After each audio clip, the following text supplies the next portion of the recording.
Hi, everybody. How are you? I'm over here, Tracy.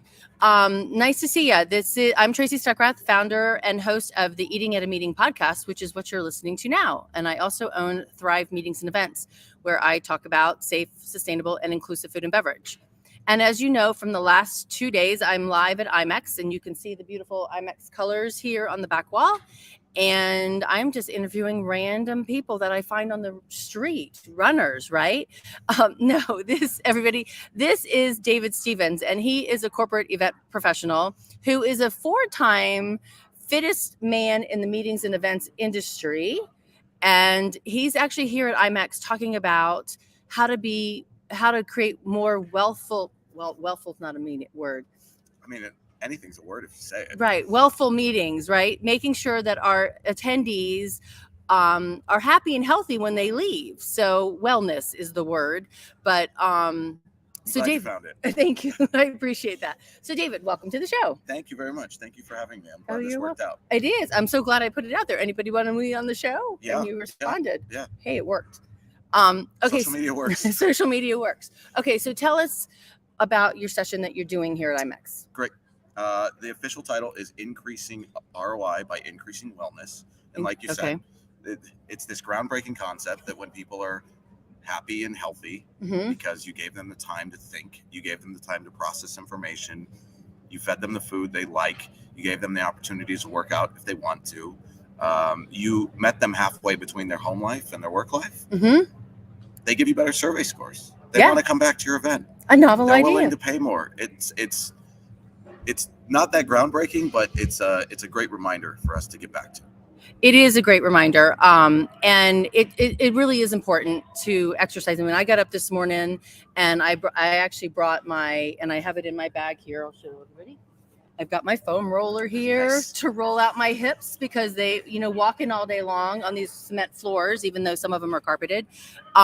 It's heavy, and I have my acupressure mat as well, and pillows. So I'm like putting my neck on acupressure in the morning, and it's great. So I travel with I checked the bag, so I didn't get a TSA slip, which I'm surprised, but I have like a 1-gallon bag of protein powder. Okay.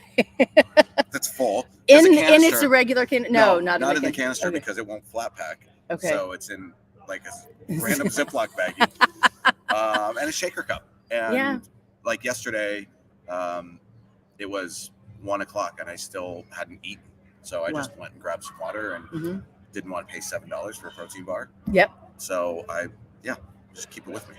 Well, and I typically when I'm in Vegas, I walk to Whole Foods, which from here at Mandalay Bay is probably 1.5 miles.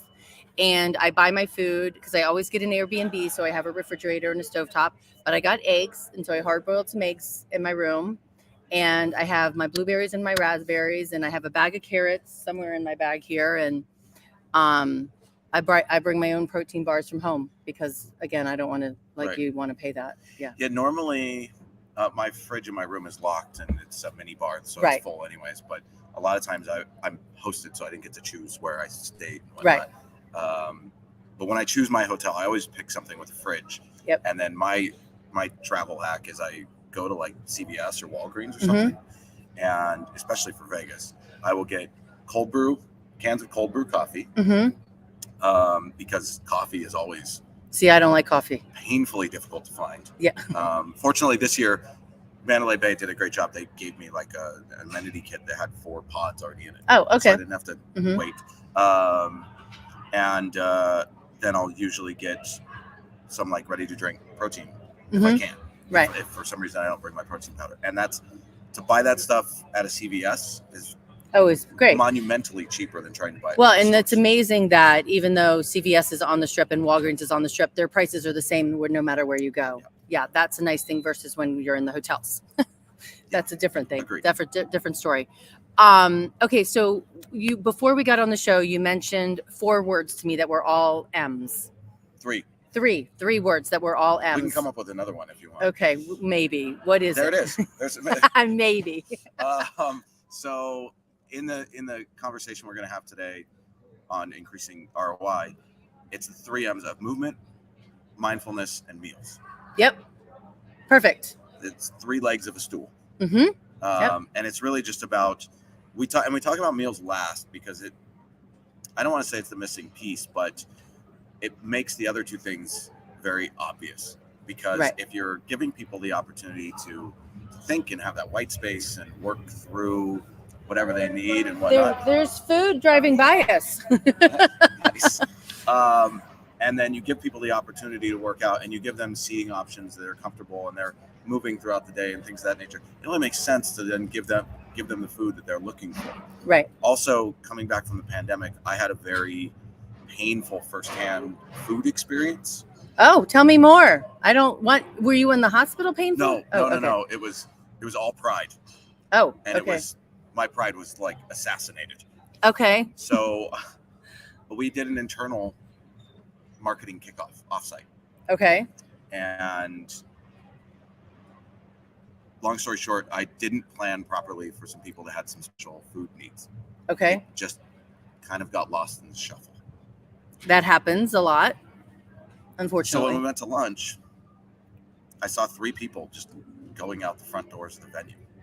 And these are your coworkers? And these are my coworkers who I've known for years. Mm-hmm. And I go and I stop them. I go, hey, what? Like, you all right? And they're like, yeah, there's nothing here we can eat. And I've never felt so guilty in my entire life. And that really was an aha moment where I was like, I completely failed these people. And it made me think about the fact that meals isn't you have to eat chicken and broccoli to be healthy. Right. It is. And then the other thing is, with my past of being a corporate planner at 24 Hour Fitness, there were bodybuilders that would come to our meetings. Mm-hmm. They were on cheat days. They were on cheat days? Yeah. So they follow a very strict meal plan, eating that tilapia and spinach every day. But their cheat day happened to be when they were at the meeting. They wanted the cookies. They wanted the brownies. They wanted pasta. Like, that was their day. Right. And that's what kept them sane. So feeding them only healthy stuff could potentially derail them, because they're going to be out looking for it.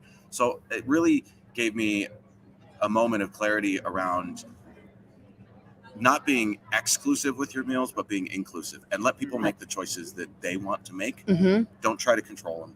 Don't try to force certain things on them, but provide for them the options so they can choose their own adventure when it comes to food. I love that. Thank you. I really do love that. And some people, like one woman yesterday in my session called How to Use Fickle Eaters to Enhance Your Food and Beverage Experience, was at breaks, how do I feed the people with, different dietary needs and still feed the masses? I'm like, well, the masses can eat the food that the people with the dietary needs need to eat or must eat. So, take those outlying allergens per se, and I use escargot as an example, which nobody's going to use escargot on a thing, but take out pineapples or take out shellfish from your break, right? You've already eliminated that allergen, but it does, and then that person can now enjoy the entire buffet without any qualms. But and it doesn't mean take all the brownies away all the time. Right? Just don't have them as the main thing. The only thing. Yes, exactly. Have fruit and brownies. Right. And then someone can choose, I want to go this route, or I want to go that route. Mm-hmm. And maybe there was something else on the line that they skipped. Right. So they could have a brownie. Right. Because it's not about omitting everything. It is about balancing everything. Right. Exactly, because you have to balance, and I mean, and there's some people who do 100% have to omit, I should say, because of allergens. But they still want the decadence. They still want like last night I went to did you go to the LBGTQA? I did not.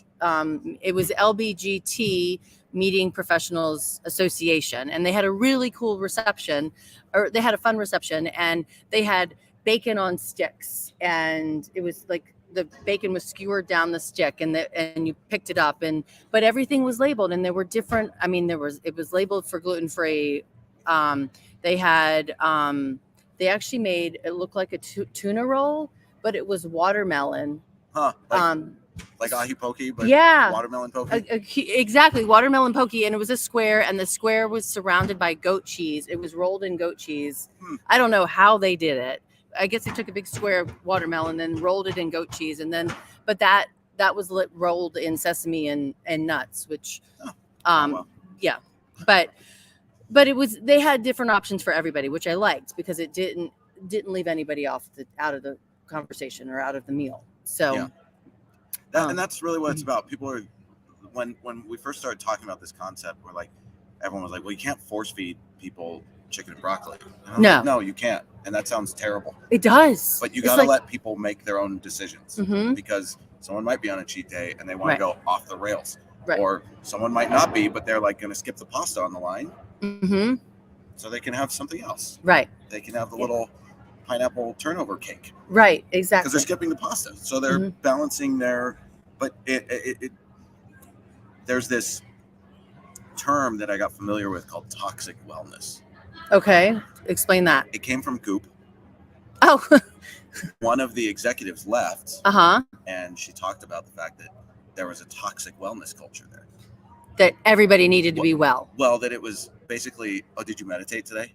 Did you blah, blah, blah? It was past accountability to the point that then being well was no longer being well. And it was no longer being fun because it was mentally. Right, because all this, you were being judged if you didn't do what someone else thought wellness was. Interesting. Yeah, that's a good point. And that's not what this is. That's not how wellness works, because everyone has a different path. Right. And when you wrap your head around that and you lean into that, and you take the initiatives of like meeting with your chef. Right. There's usually not a chef that won't turn you down to have a meeting. Right. And when you say, here's your banquets menu. What do you want to make? Exactly. Yeah. I've never been disappointed. That's never good. Once. That's good. If you tell us now, the salespeople don't like it, and the CSMs don't like it.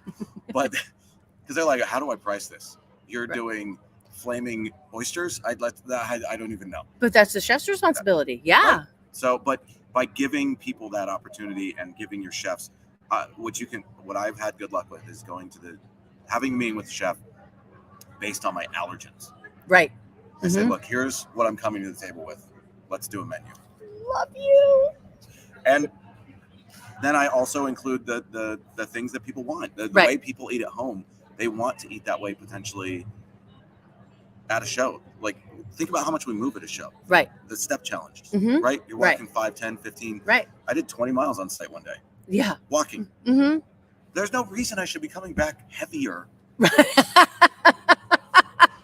No, you should not be coming back. All I'm doing is scarfing down cookies. Like, the right food should be there. So it's a little thing, but it makes all the difference in the world, because then people feel better.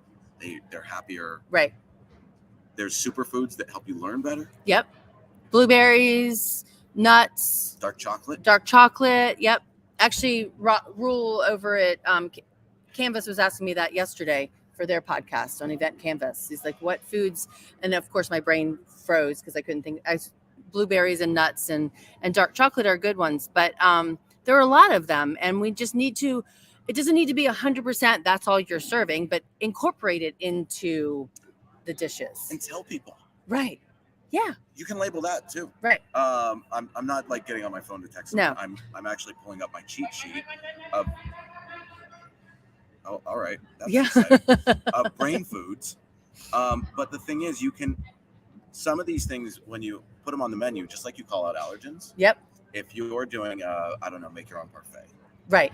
Or something of that nature. Right. You could list what those things do to help your brain in a positive way. Right. Like blueberries, contain antioxidants and blah, blah, blah, blah, blah. Or dark chocolate contains this, that, the other. Right. Like, you can list those things, and people are they're going to find it fascinating, and they're going to and it's going to give people something to talk about. Right. Right. And so you're creating another opportunity for people to engage with each other in a way that they probably wouldn't have ever even thought about. Okay. So a food story I heard yesterday, and actually was on the podcast when I was interviewing Event Canvas. Oh, I want that cheat sheet. Was ceviche, which I didn't. I mean, this is not brain food stuff, but ceviche. If it's with salmon, it is. Okay, true. ceviche is actually supposed to be eaten at lunch, not at dinner, because ceviche is fresh fish right off the boat or right out of the ocean. Right. So you don't want it to sit for 9 hours. You actually should be eating ceviche early in the morning because it actually then gives you what it's supposed to do, and the freshness of it is there. So I learned that yesterday, which was very cool, from a guy from Peru. I would trust that person. Yes, I trust that person very much.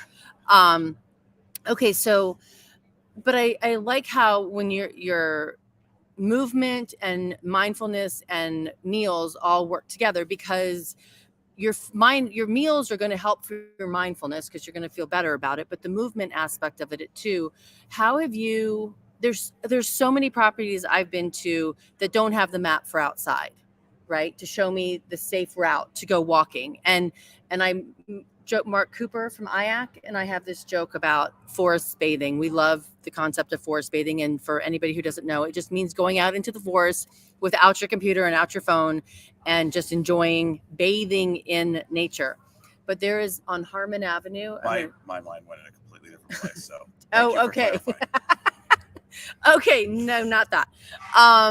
But there's on Harmon Street over there by FedEx. There's this one street. It's hidden and it is completely grass, and palm trees. And this one building has hammocks in it, and it's got picnic tables out on the table. And I will, like, at least once every time I'm here in Vegas, go there. And it was easier to get to when we were at Venetian than here. But yeah, I just stayed at. It wasn't a high-end property. It was a mid-tier property in New York, in central New York. Okay. And it is the street that all the florists are. That's so cool. And so every time I walked out of the hotel, I walked through greenery and plants and flowers. And in the central of New York, that's unheard of. And it was Midtown. Wow. So it was like this little mini Central Park, and I couldn't get over how great it made me feel. Yeah. Every morning and every evening, if I came home early enough, and before they pulled everything in, just walking through this just urban oasis. Right. It was transcendent. That's really awesome. Was just, maybe it impacted my mood so much. Like I was almost skipping. I was so happy. Wow. I will never stay anywhere else in Midtown. Wow. Because of the fact that to get to either end of the block, you have to walk through store after store of florists. That's awesome. That's really cool. And I'm not telling anyone. You need to tell me because I'm going to be there next week. Maybe off the podcast. Okay. We can keep it secret. Okay. Otherwise, everyone's going to start staying there, and I'll never be able to get in anymore. I've booked my room already, so I can't choose my room, but I'm going to go find that street for sure. But to me, it just, even that, I mean, this morning I'm staying at the MGM Signature Towers, and they have a little pool area, and I took my blueberries and my hard-boiled eggs and my carrots, and I went and sat outside by the pool just so that I had some quiet time in the rising sunrise, right? And it was actually cool in the shade. So, but that's a sense of mindfulness. Well, that's a lot of things all at once. Yeah. I got to do the Delo Wellness for Events certification. Okay. I don't know if you've heard about it. No, is that the DES that's behind your name? No. That's my pandemic meeting and event design. Okay. The Delo certification, basically, we all know who Mike Dominguez is. Yes. And when he was at MGM, he started Stay Well. Yes. And Stay Well was a initiative that he created with Delos. So Delos is a research firm that works with the Mayo Clinic and a bunch of other people. I'm sure he is. Somewhere, yeah.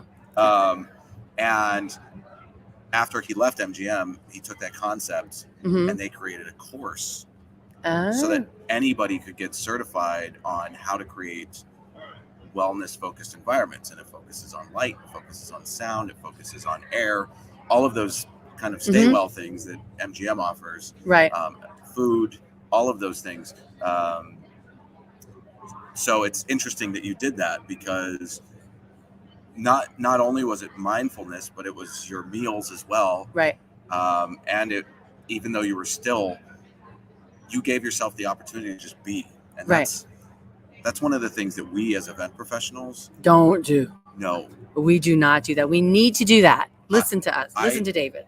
I jokingly say that if we were on a plane and the oxygen mask is deployed, we would be up running around, and the flight attendants who would have their oxygen masks on would Right. be yelling at us Mm-hmm. to get back in our seats and put our damn masks on. Right, because we were helping everyone else get their masks. Right, and meanwhile, not caring about ourselves. That is, to me, it's the perfect Mm-hmm. metaphor for the unfortunate situation in the industry, is that we need to start really pausing. And I'm not saying ignore your clients or your Right. customers or anything else, but we need to, you can't help other people Mm-hmm. if you are broken. Hey, Mom, he just said exactly what I told you last week. A cracked vase can't fill glasses, right? Because it's leaking. Right. Hi, good morning. How are you? You want to pop your head into the podcast? Hey, everybody, this is Jeff Smith. He's opening up the brand new Omni in Frisco, Texas. Oh. Omni PGA Frisco Resort. Omni PGA Frisco Resort. We opened in about 7 months, $520 million project. So $520 million project. And it's from the entryway to the meet event center, it's going to be 1 mile. In 2019, that was $150 million. Yeah, that's correct. yeah. And it's got 13 food outlets 13 in there. restaurants Yep. and 127,000 square feet of banquet and catering space. So Awesome. lots of food and beverage. Lots of food and beverage. Yeah. Yes. All right. Thank you. See you later, Jeff. Yeah, I had a great conversation with him yesterday, so I'll fill you guys in on that later. But I'm sorry, I interrupted what you were saying. No, we were just talking about the fact that you took the time to for yourself. Yes. Which then the other thing I found is at my previous company, I was ruthless when it came to telling my team to protect their time. Yes. I told all of them that I would be going in and looking at their calendars.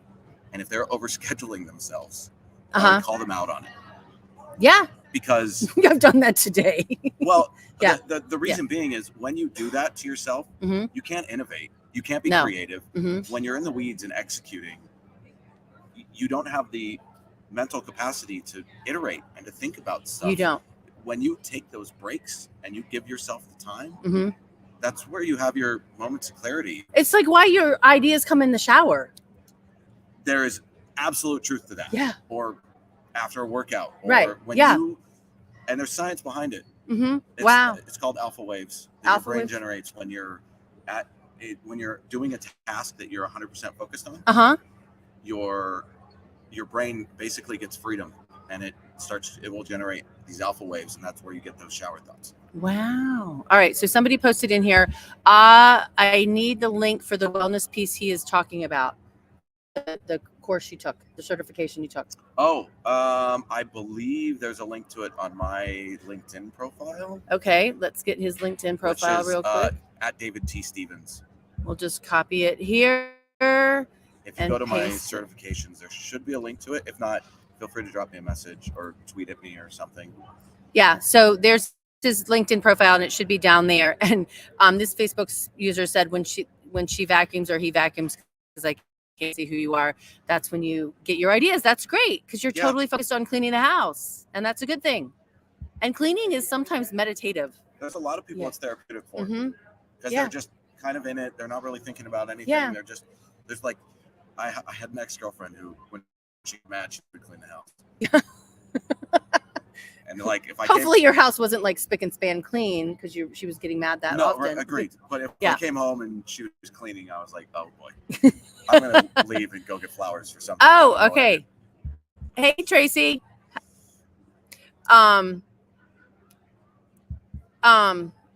It's me, Tracy. Oh, I think that's the Facebook user. Yes. Okay. So hi. I actually spoke at the Association of Luxury Suite Directors this summer, and I was on a panel about inclusion, and my section was food and beverage. But the woman next to me is creating. She's those quiet spaces, right? And they put them in. I think one's in the Pittsburgh airport. But she put some in sporting stadiums, arenas, and because even though individuals need that quiet room, and actually one of the audience said, can you please put a TV in that room too, without the sound, so they could watch the game without all the commotion of the game, but still be in the environment of having that experience of being at the game. So I think that really plays into also creating those spaces in our event spaces for that mindfulness that we need, right? Yeah. We so one of the things that I'll talk about today in this session, I don't know if they're streaming it or not. But, no, I don't think so.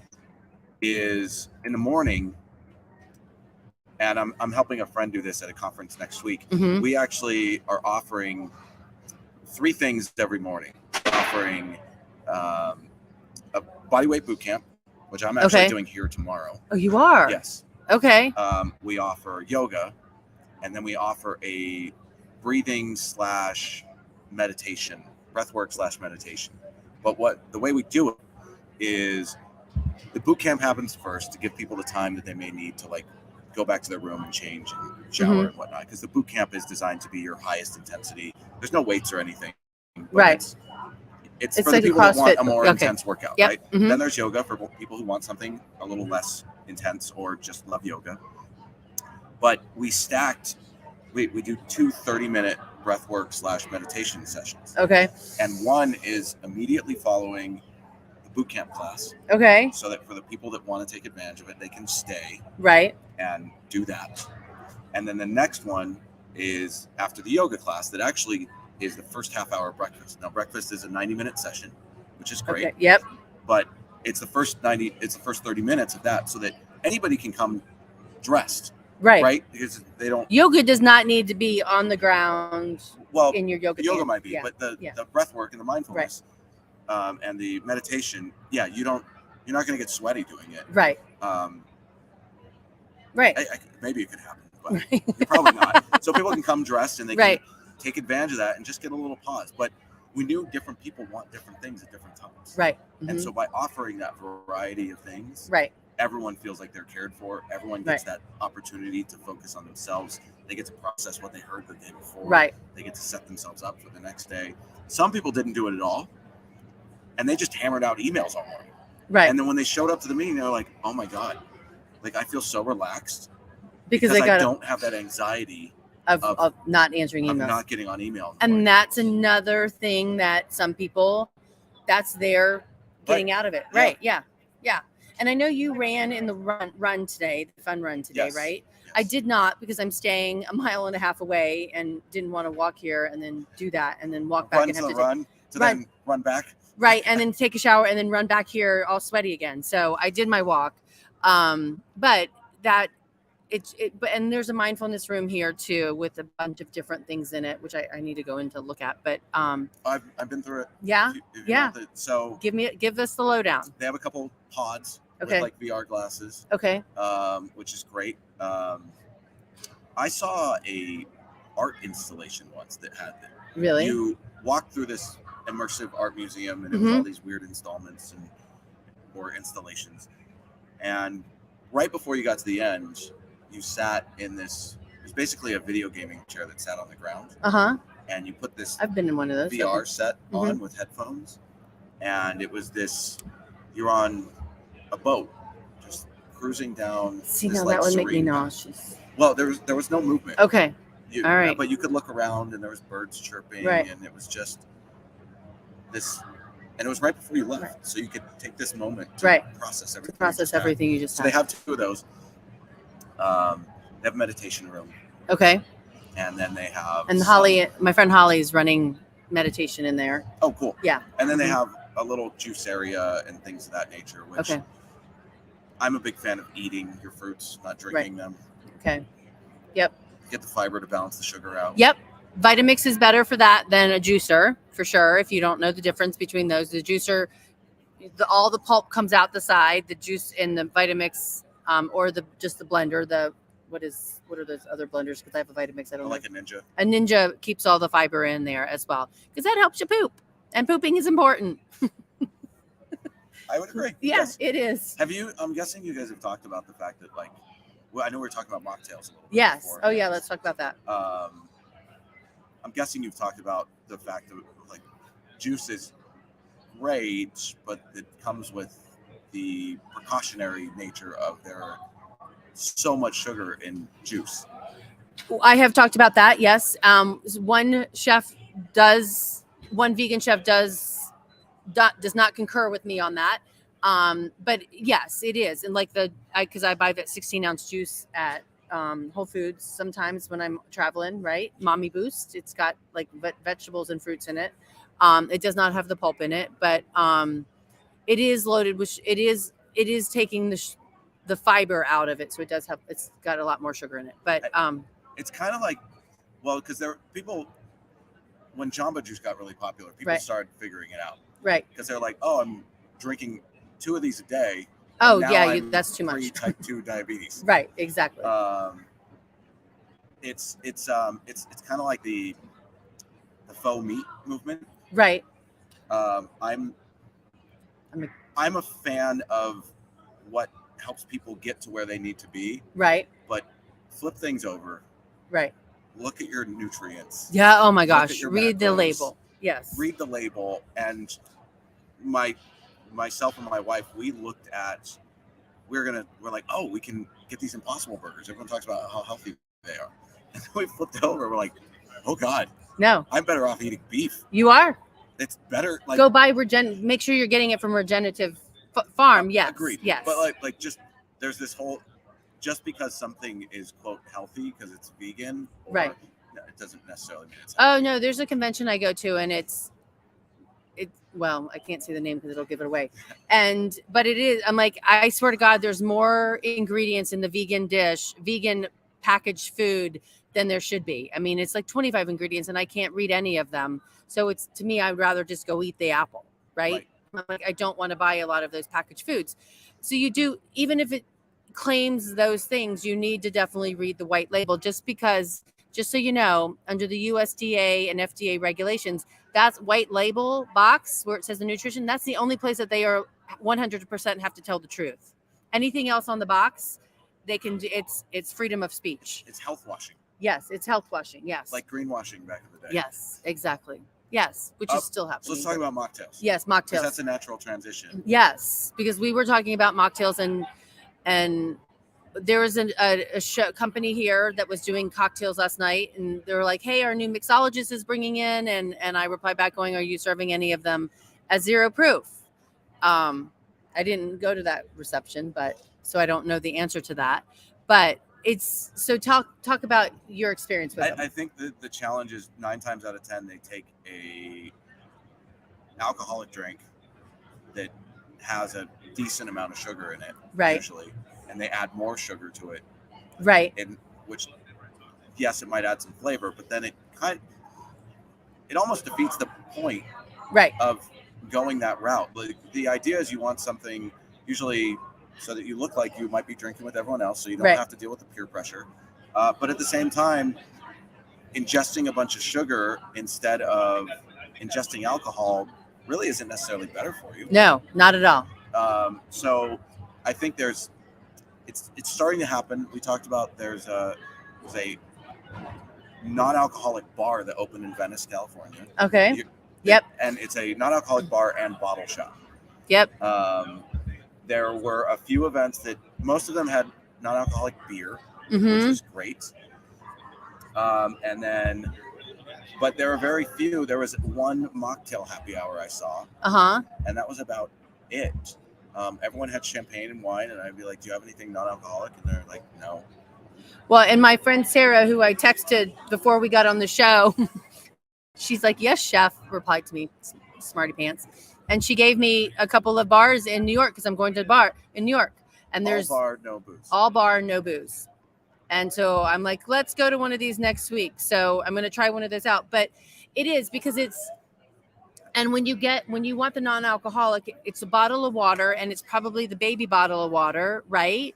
Or it's club soda and it's 95% ice with no lime, the lime just thrown in there at the last minute with no squeeze of it. Or it's tonic water, which is disgusting in my opinion. And high in sugar.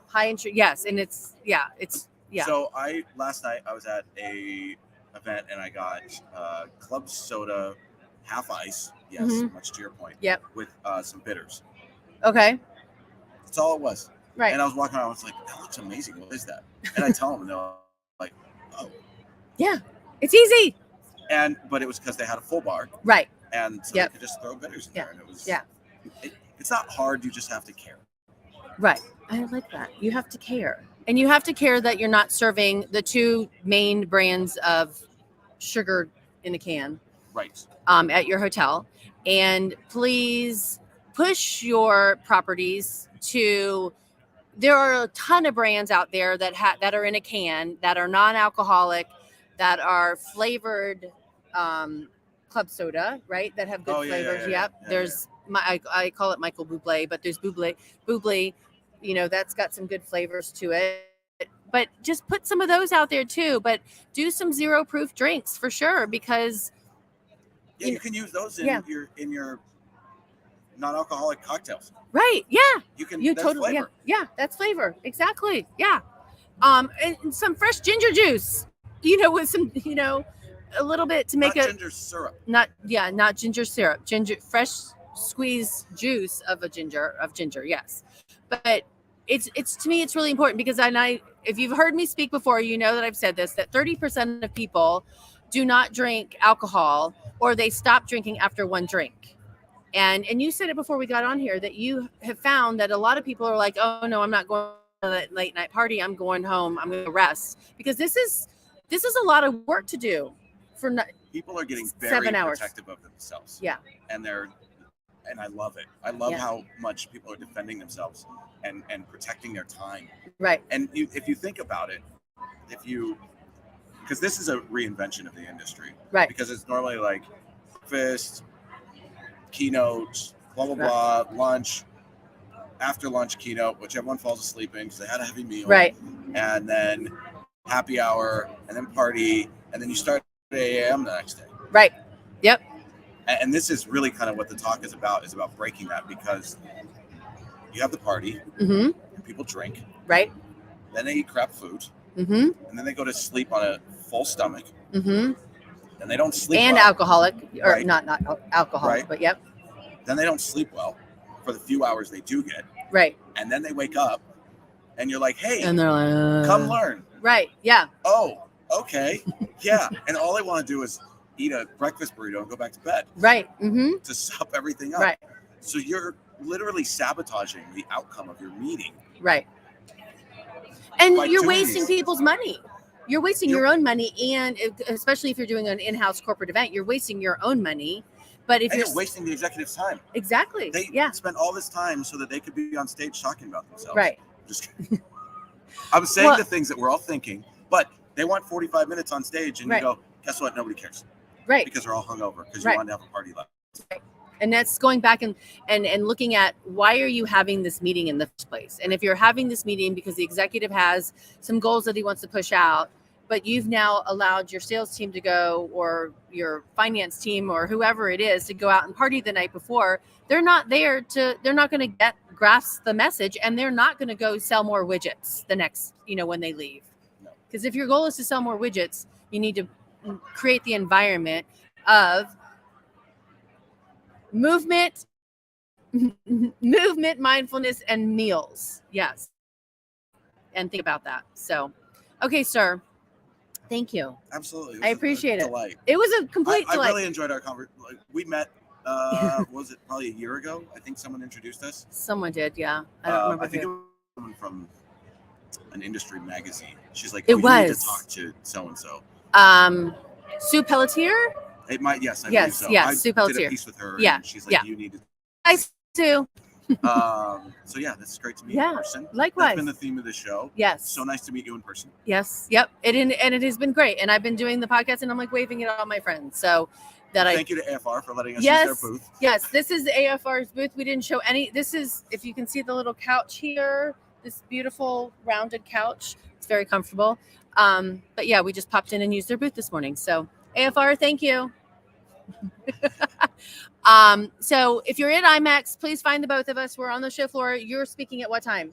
1:00 today in the Inspiration Hub. Okay.